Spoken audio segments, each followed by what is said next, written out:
процесстэй холбоотой бол яг үүндээ их маргаантай зүйл бол харагдахгүй байгаа.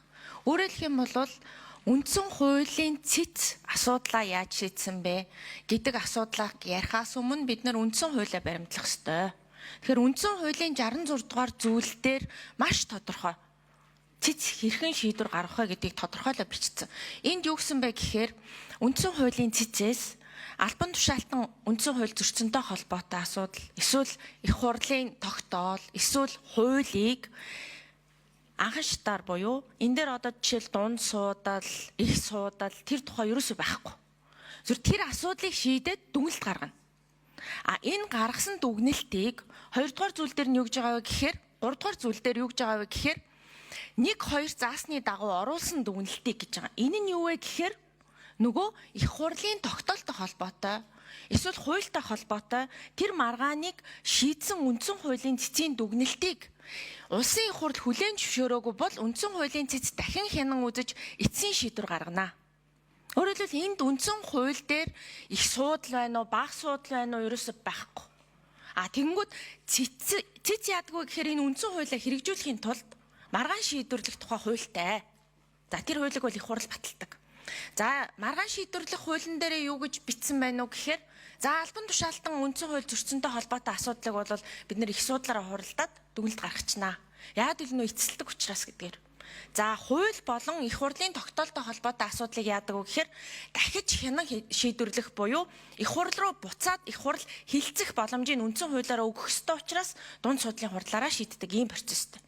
За одоо 95 дугаар тогтоолтой холбоотой болон улсын их хурлын дэд дарга булган туяатай холбоотой асуудал хилцэгдэхдээ энэ их суудлын хурлаар хилцэх эсвэл дунд суудлын хурлаар хилцэх гэдэг энэ өөрийнх нь цэцгийн маргаан шийдвэрлэх дэг нь алдагдсан буюу нэгтгэж шийдвэрлэсэн.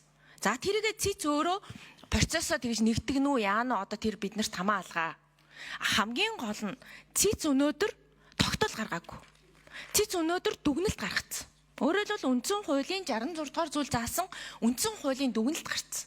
Тэгэхээр бид нар энэ 95 дугаар тогтоолтой холбоотой үндсэн хуулийн дүгнэлтийг их хурал 80 өөрийнхөө дигийн 84 дугаар зүйлийн дагуу авч хилцэх ёстой.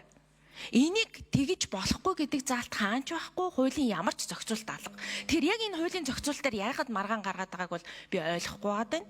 Өөрөөр хэлэх юм бол бид нар хууль дээр хамгийн түрүүнд үндсэн хуулийн асуудлаа шийднэ, тийм ээ? Органик хуулиуд дээр зөрчилдөөн үүсвэл бид нар дээшээгээ үндсэн хууль руугаа очдог. Тэгэхээр үндсэн хуулинд бол энэ маш тодорхой заагдсан байгаа учраас бид нар үндсэн хуулийн цэцгийн 8 дугаар дүгнэлтийг авч хилцэхдээ дүгнэлтийн 1-р хэсэг буюу албан тушаалтантай холбоотой асуудлыг эцэслэн шийдвэрлсэн гэдгийг хүлээн зөвшөөрөх ёстой. 2-р асуудал буюу улсын их хурлын 25 оны 95 дугаар тогтоол үндсэн хууль зөрчсөн гэдэг дүгнэлтийг бид нар их хурал өөрийнхөө эрх хэмжээний хүрээнд үндсэн хуулийнхаа дагуу хянан хилцэх ёстой. Энэ дээр бол ямар ч маргаан байхгүй. Тэгэхээр бид нар энэ дээр хууль зүйн байнгын хорооч тэр, төрийн байгуулалтын байнгын хорооч тэр, хуулийн заасныхаа дагуу үндсэн хуулиа бариад, их хурлынхаа дэгийн хуулийг бариад 84 дугаар зүйлийнхаа дагуу 95 дугаар тогтоолоо дахиад хилцэх ёстой.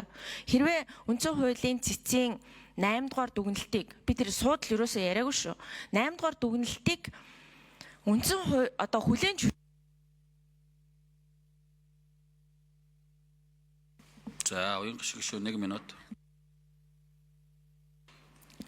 Тэгэхээр хууль зүйн байнгын хороо болон төрийн байгуулалтын байнгын хороогоор үндсэн хуулийн цэцгийн 8 дугаар дүгнэлтийн 2 дахь дүгнэлт хэсгийн 2 дахь хэсэг буюу улсын их хурлын 95 дугаар тогтоолтой холбоотой үндсэн хуулийн цэцгийн дүгнэлтийг улсын их хурл хүлээн авах хэсэг тухай асуудлыг бид хууль зүйн байнгын хороо болон төрийн байгуулалтын байнгын хороогоор оруулаад чуулганыхаа нэгдсэн хуралдаанаар хилцэх ёстой. Энэ дээр бол ямар ч маргаан байхгүй гэж үзэж байна.